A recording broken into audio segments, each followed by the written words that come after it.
హిందూ నమస్కారం. ఇదెక్కడ భారతదేశం, ఇదెక్కడ హిందుత్వం? దర్శనానికని వెళ్తే డిక్లరేషన్ కోరుతున్నారు అనేసి ఏపీ మాజీ సీఎం ఎవరైతే ఉన్నారో జగన్ అంటుంటాడు అనమాట.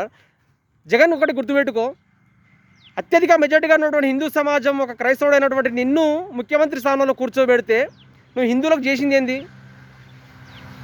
గుళ్ళను ధ్వంసం చేస్తుంటే కళ్ళపల్లి చూసావు, మత మార్పులు జరుగుతుంటే హిందువులపైన మత మార్పులు జరుగుతుంటే కళ్ళపల్లి చూస్తూనే ఉన్నావు. రథాలు తలగబెడుతుంటే అంతర్వేది రథం తలగబెడుతుంటే కళ్ళపలిచి చూస్తూ వాడొక పిచ్చోడు చేసిండు, దీనికి ఎటువంటి సంబంధం లేదు, ప్రభుత్వానికి సంబంధం లేదని మాట్లాడినావు. నీ ఇంటి దగ్గర 3-4 కోట్ల రూపాయలు పెట్టి ఖర్చు పెట్టి, ప్రభుత్వ సొమ్మును 3-4 కోట్ల రూపాయలు ఖర్చు పెట్టి నీ ఇంటి దగ్గర పెద్ద సెట్టింగ్ వేసి వేద పండితులను పిలిపించి అక్కడ లడ్డు ప్రసాదం అనేసి నీ భార్యకి చేతికి పెడితే, నీ భార్య భారతికి చేతిలో ఒక ప్రసాదం పెడితే ఆ ప్రసాదాన్ని వేద పండితులు పెట్టినటువంటి ప్రసాదాన్ని మీ భార్య ఏం చేసింది?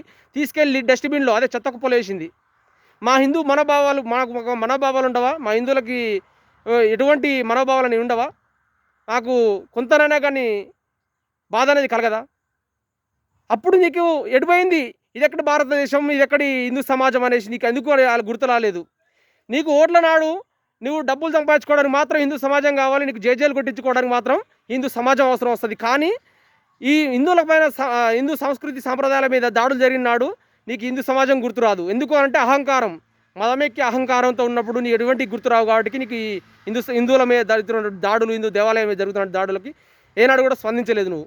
కానీ ఇవాళ ఇదెక్కడి డిక్లరేషన్ మాట్లాడతావు, ఇదెక్కడ దేశం, ఇదెక్కడ హిందువులు, నేను దర్శనానికి వస్తే డిక్లరేషన్ కోరుతున్నారని మాట్లాడతావు.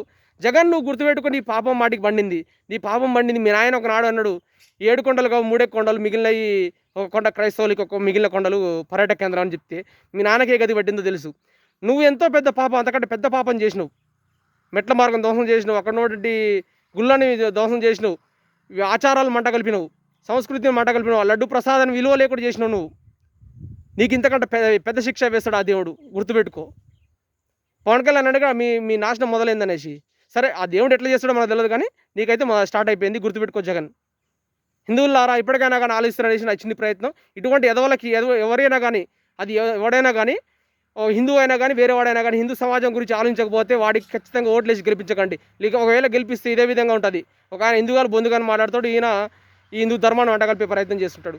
కాబట్టి హిందూ సమాజం మన కోసం, మన ధర్మం కోసం, మన దేశం కోసం ఆలోచించే వాళ్ళకి చూసి ఓట్లు వేసుకోండి. లేదు అని అంటే మన పరిస్థితి ఇంకా ముందు తరాలకు ఏ విధంగా ఉంటుందో చెప్పే పరిస్థితి కాదు ఇది. కాబట్టి ఆలోచించారనేసి నా చిన్న ప్రయత్నం. జై హింద్.